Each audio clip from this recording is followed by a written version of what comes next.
চলছে প্রচণ্ড দাবদাহ, হাঁসফাঁস করছে মানুষ। এর মাঝেই ভয়ঙ্কর অগ্নিকাণ্ড ঘটে গেল মুর্শিদাবাদ জেলার ফারাক্কা ব্লকের মাতঙ্গীর হাটে। একটি মুদিখানার দোকানে প্রায় 15 লক্ষ টাকার সামগ্রী পুড়ে ছারখার হয়ে গেছে।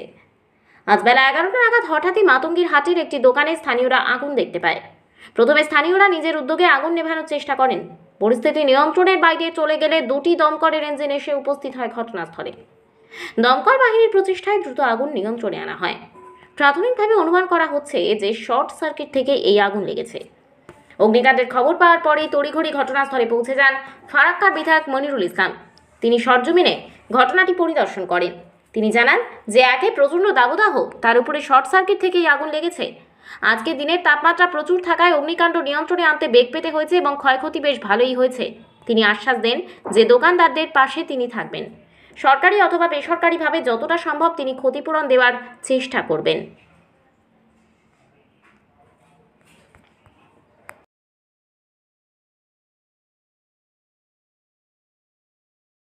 এখন দিনটাও খুব তীব্রদাহ হয়ে আছে। আমার যতটা অ্যানালাইজ করলাম তাতে শর্ট সার্কিটে মনে হয় আগুনটা লেগেছে আর কি, দিবালোকে দোকান খোলা অবস্থায়। কারণ রাতের অন্ধকারে হলে হয়তো আমরা বিভিন্ন চিন্তা ভাবনা করতাম, কিন্তু না, কোনো রকম একটা ইলেকট্রিক গোলমালের কারণে আগুন লেগেছে। সেখানে আমাদের বিডিও সাহেব এসেছিলেন, শামসাগঞ্জ থেকে ফায়ার ব্রিগেডের গাড়ি এসেছিলেন, এনটিভি থেকে এসেছিলেন। খবর পাওয়ার সাথে সাথে আমরা এসেছি। আমাদের নেতৃত্ব সব জনপ্রতিনিধি আছে। আমরা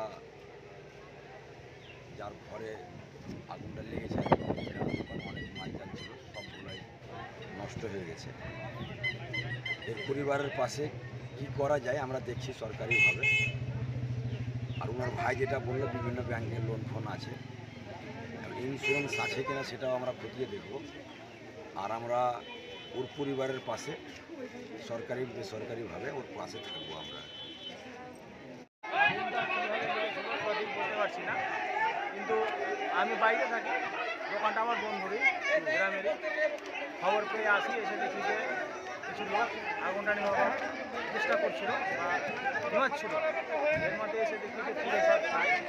আমিও সহযোগিতা করে অনেক গ্রামবাসীর সাহায্য নিয়ে আগুনটা নেওয়ানোর চেষ্টা করলাম। অনেক জল দেওয়া গেছে, তারপরে পুলিশ প্রশাসন আসে এবং ফায়ার ব্রিগেডের কর্মীরা আসে, এই আগুনটা নিয়ন্ত্রণে নিয়ে আসে। দোকানটা আপনার হোলসেল দোকান ছিল, তো সব রকমই মাল ছিল, বাচ্চাদের থেকে বড় মুদিখানার সব মাল ছিল।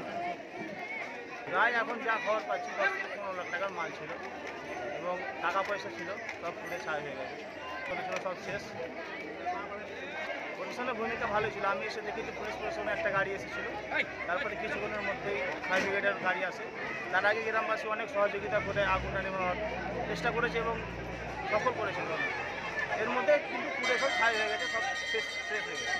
ছেলেটা অত্যন্ত গরিব, সব কিছু লোনের মাধ্যমে করেছিল। এখন ছেলেটা অসহায়।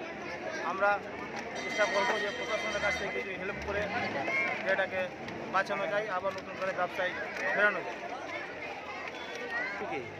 এই জায়গাটা হচ্ছে আপনার মাতঙ্গীর হাট, শ্রীরামপুর জায়গার নাম শ্রীরামপুর। মাতঙ্গীর বাবু হাটের এরিয়ার মধ্যে বাজারটা পড়ে। স্টার্টিংয়ে মাতঙ্গীর হাটে স্টার্টিংয়ে বাজার নাম, আর নাম রাকিব শেখ।